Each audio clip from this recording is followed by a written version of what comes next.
answer frequently asked questions on how to identify the name of composer for questions 4 or 5 in grade 6 music theory exam, with demonstration of his sonata on the piano. So please stay until the end of the video, because I'm going to give you a summary, a very useful tips on how to figure out the answer for these questions, like what you see in this piece of music. But first of all, before I start talking about his music, I just want to share something interesting. You know, actually there's a very interesting Mozart dinner concert that you must visit if you have a chance to go to Salzburg.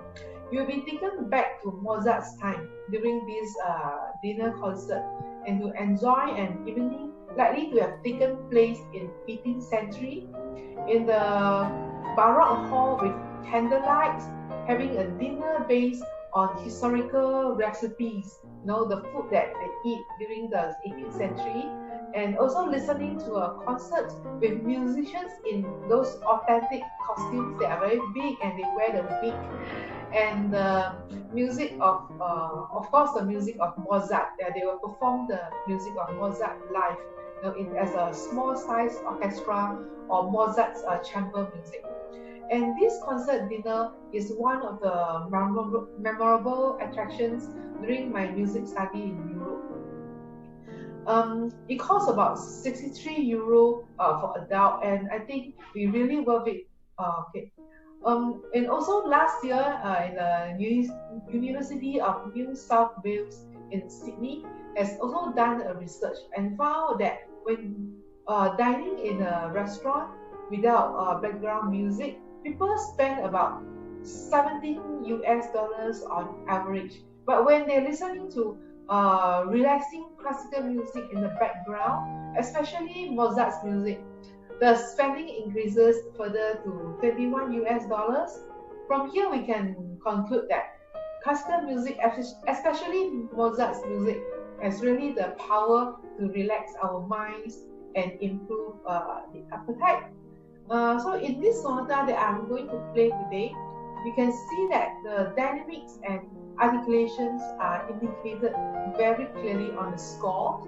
But I'd like to share my very special point of view here. In my opinion, this sonata has a strong influence by his orchestral works like piano concerto or chamber music. So when I interpret his sonata, I like to also bring out the different tone colors that can represent different instruments in the orchestra. So I also want you to pay attention to the contrast of tonality between tutti, the orchestra section, and soloist section. So the soloist section can be flute. I will try to imitate to sound like flute, clarinet, or oboe that is carrying the main melody.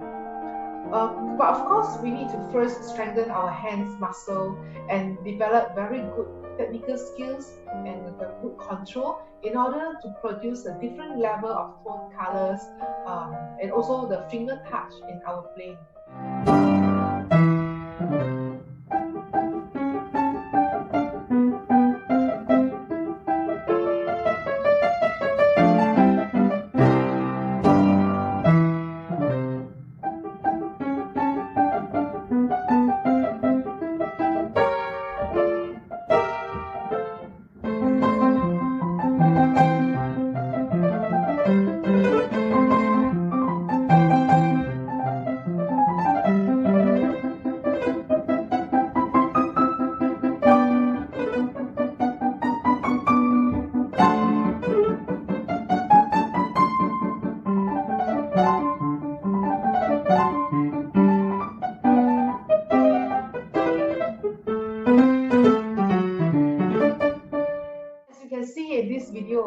We are required to play with consistent rhythm, especially when the left hand's accompaniment pattern has repeating patterns. Like some of these sonata has a very long-lasting LVT bass. Like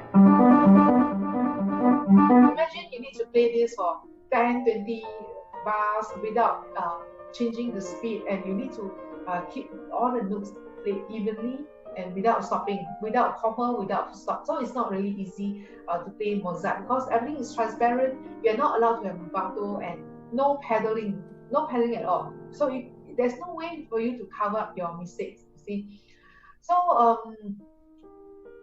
so you need to be very careful when choosing the SM pieces because Mozart pieces require to have very strict rhythm and consistent tempo.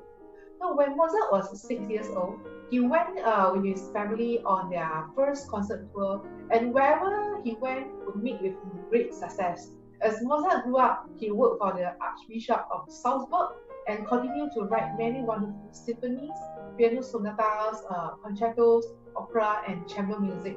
For example, Little Night of the Music is one of his famous, very famous work.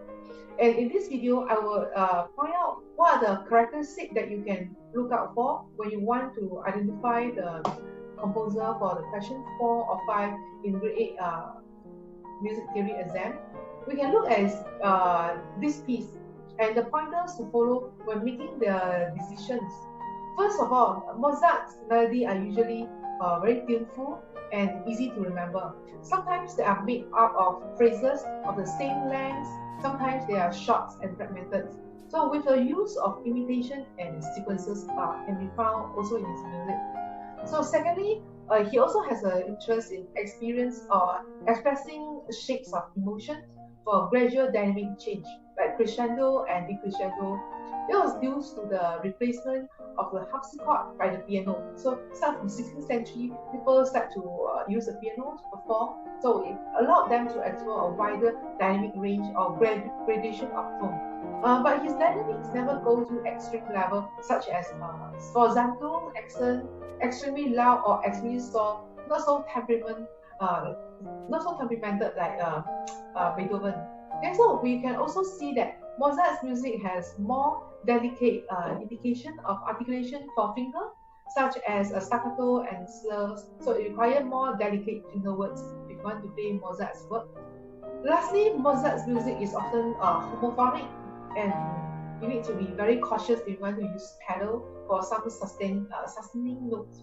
Okay, by the way, this is just my personal style and perspective about playing Mozart's work. You can also explore other ways based on your point of view, and there will be no right or wrong as long as you follow the basic concept of Mozart's music interpretations. I hope you find this video useful. I hope to, and also I wish to share more about other composers in future. So please stay subscribed and collect all our video, and there are also free bonus video for subscribers. So please stay subscribed so that you can collect the full collections of my online lesson. I look forward to seeing you in my next video. Thank you for watching. Goodbye.